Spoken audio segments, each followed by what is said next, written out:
Putrajaya will consider setting a more realistic minimum wage.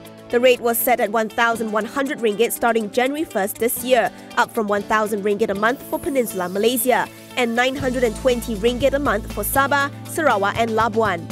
However, businesses, particularly SMEs, have been up in arms about the hike, with some complaining that the new rate has forced them to lay off workers, shutter some outlets or even close down completely. Citing Human Resources Minister M. Kulasegaran, media reports say the government will now consider implementing different rates for different sectors, such as plantations, hotels and coffee shops. A new scheme would be hatched in 2 years' time. Kulasegaran says his ministry is also looking to amend or update various outdated labour-related laws to meet the current needs of the Malaysian labour force.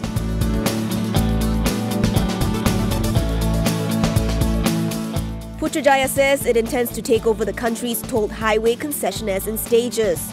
PM Tun Dr Mahathir Mohamad says the government aims to eventually fulfill its election promise to completely abolish toll collection.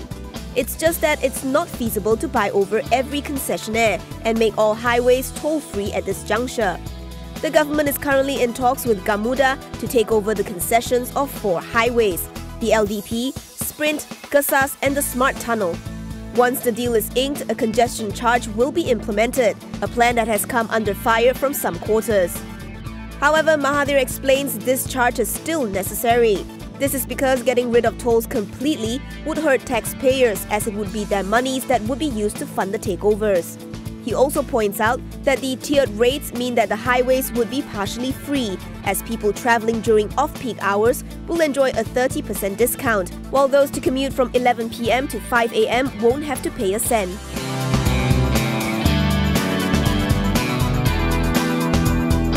Petronas Chemicals reported a 28% hike in fourth quarter net profit to 1.29 billion ringgit on the back of higher revenue. In a Bursa filing, Petchem said top line rose 6.8% to 5.06 billion ringgit, driven by higher sales volumes and the weakening of the ringgit against the US dollar. It declared a second interim dividend of 18 cents per share. For its full-year report card, Petchem racked up a net profit of 4.98 billion ringgit, up 19% from last year, thanks to higher revenue of 19.6 billion ringgit and lower tax expenses.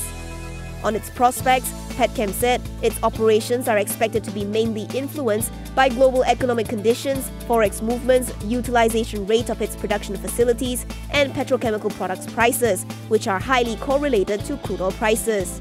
The group will continue with its operational excellence program and supplier relationship management to sustain plant utilization level at above industry benchmark.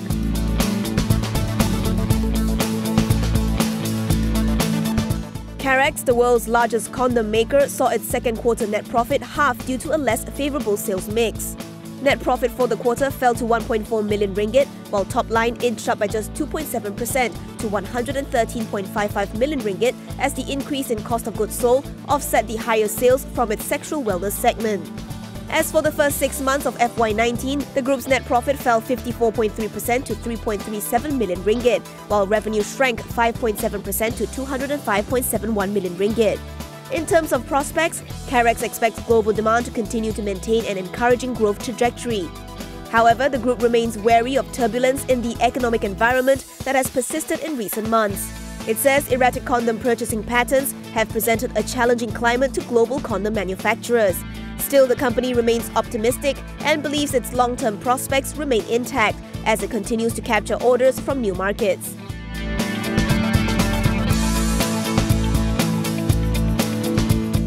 Unisem saw a 26.6% drop in its fourth quarter FY18 earnings to 23.5 million ringgit from 32 million ringgit, no thanks to lower sales.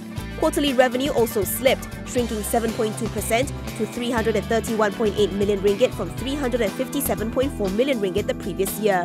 It proposed a final dividend of 3 cents per share. As for its full-year performance, net profit came in 40% lower at 95.8 billion ringgit, while revenue fell 7.8% to 1.35 billion ringgit.